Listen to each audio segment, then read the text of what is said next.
आपने पूछा बिहार में करना क्या चाहते हैं। हाँ। बिहार में बदलाव करना चाहते हैं, एक ऐसा बिहार बनाना चाहते हैं जहाँ बच्चों के पढ़ाई की सुविधा हो, जहाँ से पलायन न हो, जहाँ का किसान भी पंजाब और हरियाणा किसान की तरह समृद्ध हो, क्योंकि ये राज्य भी इसी देश के राज्य हैं।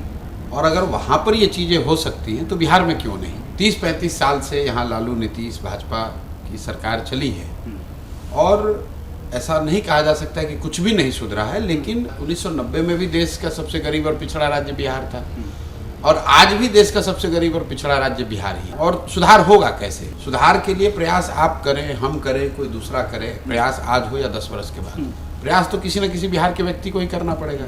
तो मुझे ऐसा लगता है कि अगर मेरे जैसे आदमी की हिम्मत नहीं पड़ेगी, मेरे जैसा आदमी अगर कोई प्रयास नहीं करेगा तो आखिर बिहार में सुधार करने के लिए प्रयास करेगा।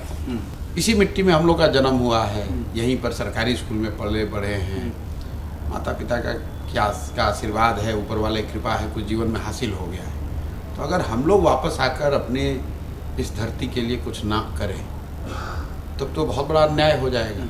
इसलिए आकर प्रयास कर रहे हैं, इसलिए नहीं कर रहे हैं कि कोई एमएलए एमपी बनना है, कि कोई आपने कहा स्थापित करना है। तो पहले से भगवान का दिया हुआ बहुत कुछ है, नाम शोहरत पैसा सब बहुत अर्जित किया है। अब समय है उस कुछ समाज को वापस देने का, और अगर कुछ वापस देना है तो उसकी शुरुआत बिहार से होनी चाहिए।